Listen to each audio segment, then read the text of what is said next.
Thanks so much for tuning to the Trade Setup with me, Niraj Shah. We are at the JP Morgan Investor Summit and we'll be getting you all the action through the day today on NDTV Profit. But for the day today, did you know, let's start off with that the S&P 500 has added an average of $58 billion in market cap per trading day every single day of 2024. That's a whopping statistic, all right. But any which ways, I think the US markets and the Asian performance and the gift in the implied open would give you a sense of how we are likely to start today. But I don't think really it is about how we start today. Whether we start a bit lower, whether we start a bit higher or flattish, it's immaterial really. I think what matters is the kind of action that we've laid up for ourselves and the kind of buying that has started to come in.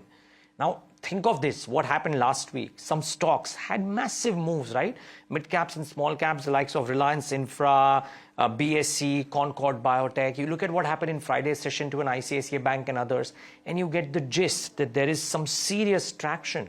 Vanguard bought about 1,000 crores worth of shares in Friday's session, with the likes of Arvind Fashions, Concord Biotech, etc. doing really well. So what's the trade setup for the day looking like? I think a 14,000 crore number on the buy side, which is a 3-year high FI buying, it shows to me the possibility of the bank Nifty upticks continuing. The IPO frenzy also continues. 10 new issues, 11 listings this week. It's a packed week, all right. And you won't complain that the FI buy number, as I said, was about 14,000 crores. Sure, DI has net sold about 4,400 crores, but you will take this number with both hands. In fact, I'm told that the gross FI buying, futures plus cash, not net, but the gross number was the highest ever on record in Indian history in Friday's session. That tells you a story or two about kind of moves that are happening. Now, MK wrote a note on Friday night, and they did a US long only and hedge funds meeting.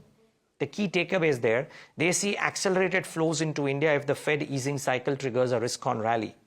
They are saying that investors are willing to look through the elevated valuations and increase their India exposure. And I'll be talking to a lot of JP Morgan guests about that right here at the JP Morgan conference as well, whether investors are indeed willing to look through. MK says that there's a pivot to bottom-up stock picking over index tracking. And they are saying that IT services, consumer and internet are the key sectors that have attracted interest for investors out there. Of course, HDFC Bank is attracting some interest due to prolonged underperformance. Most investors, according to them, agree that ICICI Bank is now ahead on fundamentals, but the valuation gap is too high. Infosys is a favorite way to play IT, and M&M was cited as a strong way to play the rural and mass consumption theme. So watch out for some of these names. This is what MK has learned from a US roadshow with long only and hedge funds. Certainly useful information. Okay, what about stocks to watch today? Adani Total Gas, it's a big one. They've secured the largest global financing in the city gas distribution business. The maiden financing of $375 million with international lenders will enable the company to rapidly expand the city gas distribution network. So watch out for Adani Total Gas. Could be a very interesting one in the session today. Standard disclaimer, of course, the Adani Group owns NDTV. Vodafone Idea is the other one. They've, for all the problems that they have, they've inked a $3.6 billion network gear deal with Nokia, Ericsson and Samsung. Let's see if this one shows a bit of a bounce in the session today. Remember, a lot of shorts piled up there. A little bit of short covering could also take the stock higher, so be mindful of that. Bharat Heavy Electricals has received an order worth 6,100 crores from NTPC for a stock that has been petowed and really shaken and stirred.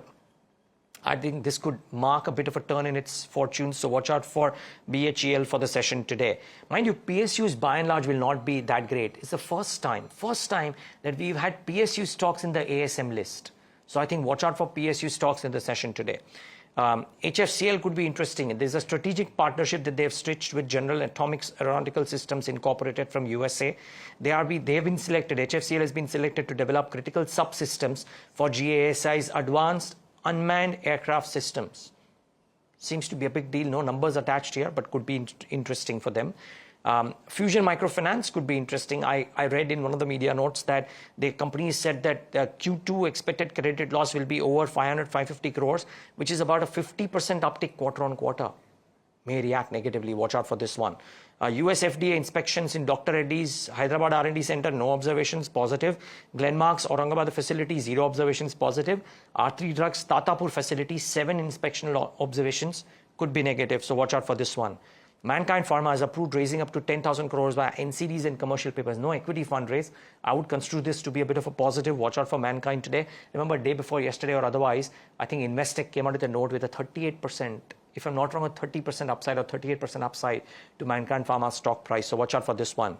Dreamforks, the airport lounge operator, apparently there's some IT issues in that company.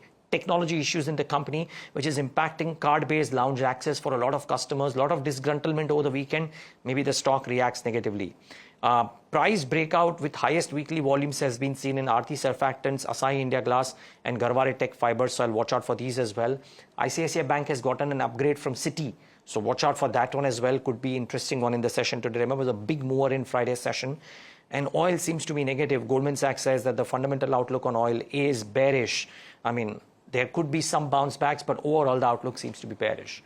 Net, independent of what we do today, viewers, I think the stage is set for some more upsides, at least for now. It looks very unlikely that the Friday's move was a flash in the pan. The FI inflows have started, and this could well take the markets to very, very elevated bubble zones. I'm not saying you go out and buy leverage longs, but I think it will be a mistake to think that the market has topped out. I still think there's still some juice left, so be mindful of that. Thanks so much for tuning into the trade setup. And remember, all through today and tomorrow, we'll get you some of the finest voices from JP Morgan Investor Conference right here on NDTV Profit. You don't want to miss some of those conversations.